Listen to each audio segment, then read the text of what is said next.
An anti-homo PSA from the 1950s. Wow, what a great title.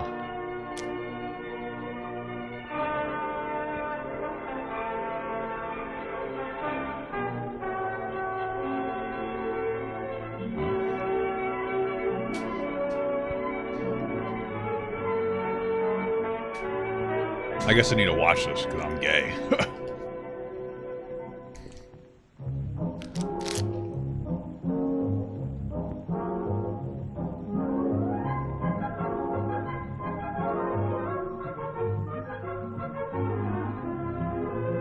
Oh yeah, bro. It fucking takes so long. Was this made to watch in a class?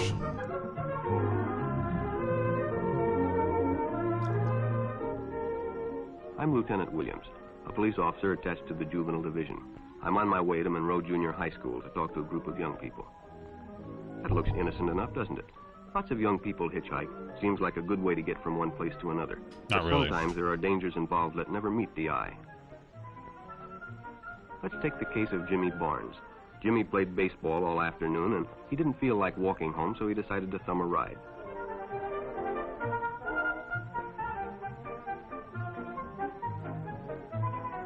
Was this a common practice in the 50s? He'd done it 100 times before, and he didn't think anything was unusual when the driver struck up a friendly conversation. In fact, he seemed like a real nice guy. He asked Jimmy if he played baseball in the park often. Jimmy told him they practiced 3 times a week and played a rival group on Friday afternoon. The stranger was a good listener, too, and it only seemed minutes before they pulled up in front of Jimmy's house. When Jimmy got out, the stranger gave him a friendly pat. Wow. Then he told him he'd see him again, as he always drove by the park on his way home.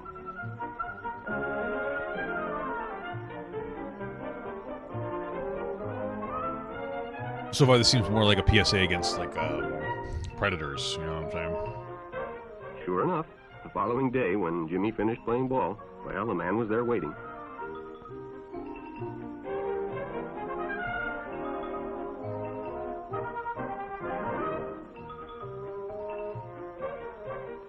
They stopped at a drive-in, and the stranger treated him to a Coke. During their conversation, he told several off-color jokes, but Jimmy had heard others before, and... Was that, like, normal back in the day to just get somebody a fucking Coke? Like, not any food, just a Coke? Well, it made him feel big to so easily win the confidence of an older person. Okay. And they went fishing. For ducks. The following Saturday, they went fishing together. By now, they were using first names. Ralph said it was more friendly.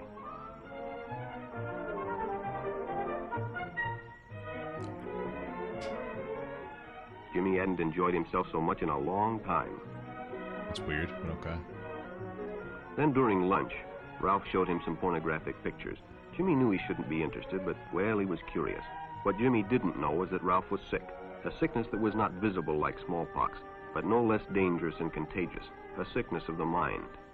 You see, Ralph was a homosexual, a person who demands an intimate relationship with members of their own sex. Demands. The fucking demand. I guess, yeah, in the 1950s, being gay was being a predator. Jesus Christ.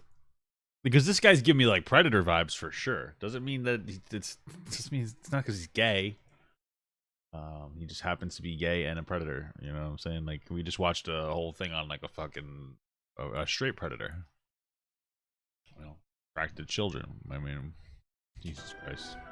But by now, Jimmy felt a fondness for Ralph, and they continued to go places together. Ralph was Where generous. the fuck's Ralph is Jimmy's dad? Like, why the fuck you let him do this? It's weird. And took Jimmy many interesting places and did many nice things for him. He bought presents and even gave him money, but payments were expected in return. You see, Jimmy hadn't recognized Ralph's approach soon enough. When Ralph first asked Jimmy to go fishing alone, he should have discussed it with his parents or teacher. Finally, Jimmy told his parents, and they reported it to the juvenile authorities. Ralph was arrested, and Jimmy was released on probation in the custody of his parents. Okay. All homosexual. What was he arrested for? I'm just curious. Like, being gay, I guess. Was it an arrestable offense to just be gay? Shit. Are not passive. Some resort to violence, as in the case of Mike Merrick.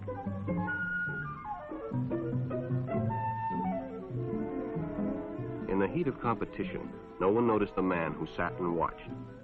And when the game broke up and the others left, Mike decided to stay and practice a little longer. Yeah, if you just remove the gay from this and just made it predators, this would be decent, yeah.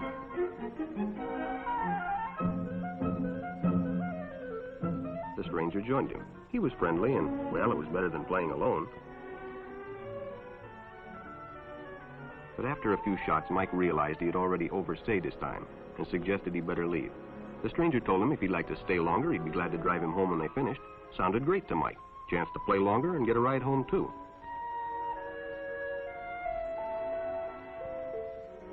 Yeah, most predators are online, that's true. Why the fuck is this guy wearing a goddamn tux? Like, is this what predators, is this what gay predators looked like to them in the fucking 50s? Like, wearing tuxedos and mustaches, like fucking ominous villains? Looks like Gomez Adams. Playing b-ball in a suit, very impressive. When they finished, the stranger told him he'd make a fine player someday if he got lots of practice. The companionship, the praise, the friendly attitude dispelled any misgivings Mike might have had about going with a stranger. He probably never realized until too late that he was riding in the shadow of death. But sometime that evening, Mike Merrick traded his life for a newspaper headline.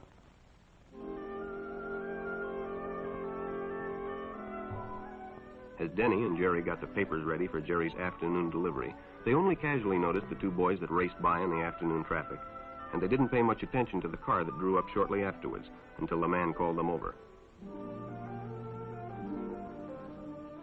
Had two boys been by on bicycles? The boys nodded they had. Could they recognize them if they saw them again? Well, Denny guessed he could. Then hop in, the man said. Those are stolen bikes. Without giving it another thought, Denny got in and the car sped away. Jerry watched. He'd been told many times, if a friend got in a car with a stranger, to write down the license number. It didn't seem to apply, but, well, fortunately, he marked it down.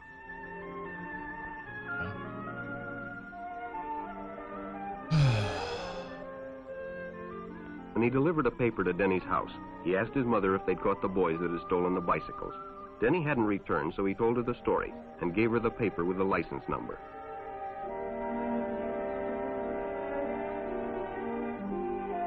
Being a careful parent, she decided to call the police. Jerry supplied the necessary information, and the stranger's car was quickly spotted. It was a good example of how important it is. He was still driving? Feels like he was delivering papers for a long time. Always get the license number and description of any stranger who takes a young person off alone, no matter what they tell you.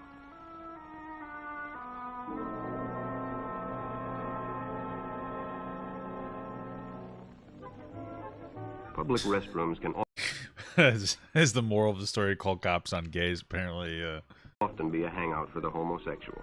Wait, Bobby and his what? friends at public restrooms can often be a hangout for the homosexual.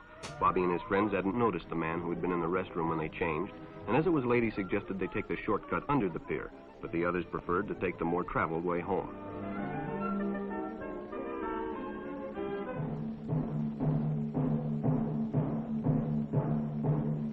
I guess gay people have to pee and poop a lot. They're always hanging out in the male bathroom. When Bobby recognized the stranger as the man in the restroom, the shortcut under the pier didn't seem like a good idea at all.